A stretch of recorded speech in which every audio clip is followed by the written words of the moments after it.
Netcode is a problem. Just when I thought it was done, bam, I place a block and it makes it go all the way over there. This is a very strange looking ship. Gosh. This game's gonna be so fun, you guys. The biggest problem with netcode is latency. With the original Doom netcode, they just had everybody near each other. The latency is pretty small when it's like that on the internet. Data can take like 100 milliseconds to get there. That sounds pretty fast when I tell you it's a tenth of a second. But each frame in the game is 16.6 milliseconds. That means there could be 6 frames of latency between people. Very bad. So normally, right, I'm testing locally right now. There's 0 latency. Everything is working fine. As I move the ship and place blocks, everything is functional. Now I've enabled artificial lag using an application called Clumsy. And when I go and place a block, it's at the super wrong place, right? As I speed up the ship and get it moving faster, this error gets really bad, Why is this happening? It's because of this latency. If I'm player A and I'm in the ship and this is what I see, and I go and place a block right here, it's going to take 6 game frames before the server sees that I wanted to place a block there. And I'm just sending the position of where you want to place the block, right? So this point is getting sent.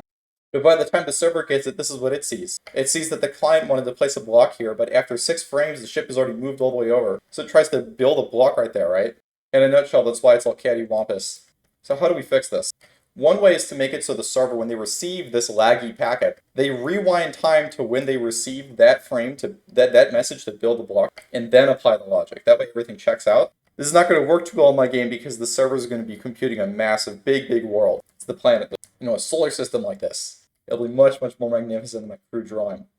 How I'm going to fix this for now is this little place block message is going to be specified local to the ship. So that even though the server receives an old position, the position is specified with a vector like this. And so that vector moves with the ship and everything should be fine and dandy. I still have to implement other aspects of good netcode. So let's say this is a timeline of game events, right? Game starts, you're like, all right, I want to build a ship. So you send that message to the server. I'm building a ship and this takes, 6 frames or whatever to arrive.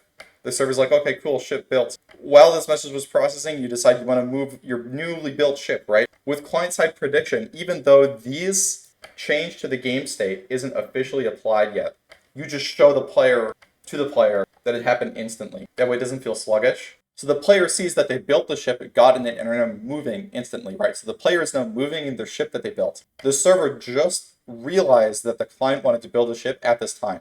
So whatever, there's another simulation tick. The server computes the new world, the new solar system, and then sends back over a new game state for the player, right? Then also the player was also sending this move message, but we're going to ignore that for now.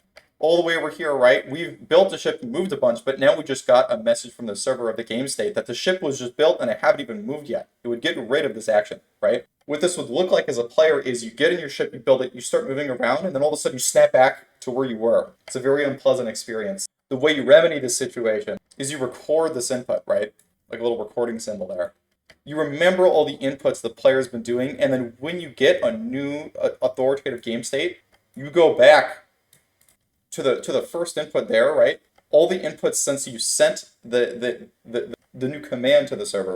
I don't actually know if that's accurate, but I guess I'll find out soon. And then the client resimulates all this gameplay from the inputs that you had, and then bam, now the client's back up to speed. That's the basics of client-side prediction. That's what I'm going to need to implement. This down here where the server goes back in time to what the client saw is called lag compensation. Because the reason this said earlier, I'm not going to be doing that. So yes, client-side prediction, no lag compensation. We're going to try that out.